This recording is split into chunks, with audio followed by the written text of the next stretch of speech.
Манчестер Юнайтед готовит более 200 миллионов евро на усиление команды. Манчестер Юнайтед планирует активно провести летнее трансферное окно, сообщает издание Manchester Evening News. По данным источника, английский клуб уверен, что сможет предоставить главному тренеру Рубену Амариму бюджет в размере 200 миллионов фунтов этим летом, продав игроков, чтобы профинансировать масштабную перестройку состава. Отмечается, что ради новых трансферов МЮ может избавиться от таких футболистов, как Бруно Фернандеш, Расмус Хейлун, Кристиан Эриксен, а также Каземира. Наставник Наполи остается в команде. Главный тренер Наполи Антонио Конте решил остаться в команде, сообщает издание «Футбол Италия». По данным источника, итальянский специалист принял решение продолжить работу с клубом на следующий сезон, несмотря на слухи о возможном переходе в Ювентус или Милан. Действующий контракт Антонио рассчитан до июня 2027 года. Наполи сейчас занимает второе место в чемпионате Италии, имея 65 очков после 31-го тура. Команда отстает от Интера на 6 очков, но у неаполитанцев есть матч в запасе. Дорогие зрители, а перед тем, как мы продолжим, поставьте, пожалуйста, лайк этому видео и подпишитесь на канал. Спасибо за то, что с нами.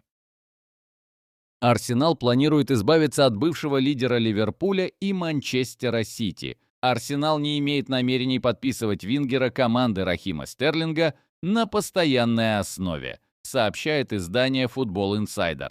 Напомним, что Арсенал арендовал 30-летнего англичанина у Челси на этот сезон. По данным источника, главный тренер Микель Артета разочарован выступлениями Стерлинга в этом сезоне и теперь будет рассматривать другие варианты на трансферном рынке. Также Арсенал планирует летом провести перестройку состава, чтобы освободить зарплатную ведомость и места в команде для новичков. Отмечается, что Рахим хочет остаться в АПЛ после ухода из Арсенала, хотя на данный момент конкретного интереса к нему со стороны других команд лиги нет. Однако он привлек внимание нескольких саудовских клубов, но на данном этапе карьеры пока не имеет желания переезжать в Саудовскую Аравию. Напомним, Стерлинг выступает за Челси с лета 2022 года, когда перешел из Манчестер Сити за более чем 55 миллионов евро. Звездный форвард Милана получил шанс остаться в клубе. Будущее нападающего Луки Йовича в Милане остается под вопросом. Ранее ожидалось, что форвард покинет клуб после завершения сезона, однако его недавние выступления заставили руководство итальянцев пересмотреть свое отношение к ситуации. Йович сам заинтересован в том, чтобы остаться в команде. Однако окончательное решение будет принято после назначения нового спортивного директора и главного тренера, которые определят стратегию на следующий сезон. Напомним, Йович присоединился к Милану 1,5 года назад, когда перешел из Фиорентины. В этом сезоне он провел 122 минуты в 7 матчах без результативных действий. Интер Майами заинтересован в трансфере звезды мирового футбола. Полузащитник Манчестер Сити Кевин Де Брюйне, который покинет команду в конце сезона, может продолжить карьеру в клубе МЛС, сообщает журналист Флориан Плеттенберг. По данным источника, Интер Майами очень заинтересован в подписании Де Брюйне на правах свободного агента по завершении текущего сезона. Отмечается, что на данном этапе переговоры не продвинулись, а клубы из Саудовской Аравии также хотят заполучить Кевина. Ранее сообщалось, что Интер Майами обладает правами на приоритетные переговоры с Де Брюйне о переходе в МЛС. Вратарь Баварии не поможет команде в ответном матче против Интера в Лиге чемпионов. Голкипер Баварии Мануэль Нойер пропустит второй матч 1/4 финала Лиги чемпионов против Интера из-за разрыва мышечного волокна правой голени, сообщает издание Bild. 39-летний вратарь продолжает индивидуальную реабилитацию, и его возвращение на поле ожидается 26 апреля в матче против Майнца. На матче против Интера в Лиге чемпионов роль голкипера Баварии снова исполнит Йонас Урбик. Это будет его 9-й матч за мюнхенцев в текущем сезоне. Манчестер Юнайтед поставил очередной новый антирекорд. В рамках 32-го тура АПЛ Манчестер Юнайтед потерпел поражение от Ньюкасла со счетом 1-4.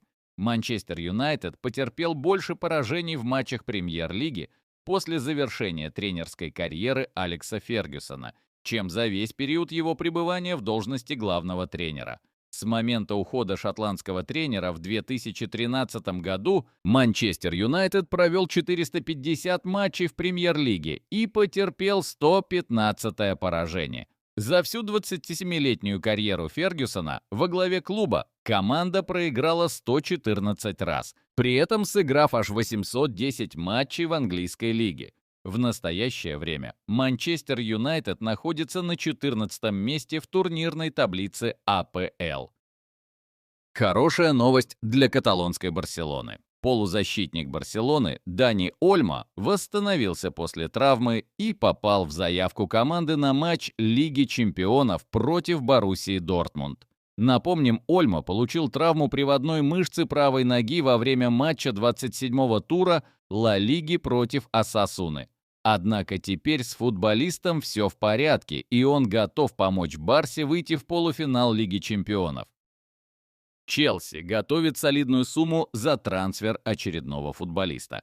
Челси готов предложить 50 миллионов фунтов за центрального защитника Кристал Пэлас Марка Гехи, сообщает издание Mirror. По данным источника, в летнее трансферное окно Челси хочет усилить позицию центрального защитника. Клуб готов сделать ставку на 24-летнего английского центра-бэка Кристал Пэлас. Аристократы готовы заключить сделку на 50 миллионов фунтов стерлингов и предложить еще одного футболиста в качестве компенсации за трансфер игрока. При этом Кристал Пэлас хочет получить за футболиста 70 миллионов фунтов стерлингов. Манчестер Сити продлил контракт со своим лидером полузащиты. Главный тренер Манчестер Сити Пеп Гвардиола подтвердил продление контракта с полузащитником команды Илкаем Гюндоганом. Новое соглашение с полузащитником будет действовать до июня 2026 года. У Гюндо точно есть контракт еще на 1 год. Я не знаю, что будет летом, но теперь у него контракт еще на год, сказал Гвардиола. Отметим, что в текущем сезоне у Гюндогана есть 2 гола и 4 ассиста в 43 матчах за свой клуб. Руководство Дженуа размышляет о будущем главном тренере Патрике Виейре. Действующий контракт француза действует до лета 2026 года. По информации инсайдера Никола Скиры, клуб рассматривает возможность досрочного продления соглашения еще на 1 год. Напомним, наставник возглавил Дженуа в ноябре прошлого года. Под руководством специалиста команда оторвалась от зоны вылета на комфортабельные 15 очков. Форвард Реала Килиан Мбаппе рискует пропустить финальный матч против Барселоны в Кубке Испании по футболу из-за удаления в игре 31-го тура Ла Лиги с Алавесом, сообщает издание Марка. В игре чемпионата Испании французский футболист получил прямую красную карточку за игру ногой в голень хавбека Алавеса Антонио Бланко. За это удаление игрок может получить дисквалификацию на следующие 3 игры. Окончательное решение о сроке дисквалификации игрока принимает комитет по проведению соревнований. Оно будет зависеть от того, что главный арбитр матча Сесар Сото Градо напишет в официальном протоколе после поединка. Если он укажет, что это была грубая игра со стороны Мбаппе, футболист может пропустить от 1 до 3 матчей во внутренних соревнованиях. Отметим, что перед кубковым финалом с Барселоной, который состоится 26 апреля, Реал сыграет в чемпионате с Атлетиком и Хетафе. Дорогие зрители, с вас лайк и подписка на канал. Спасибо за то, что с нами.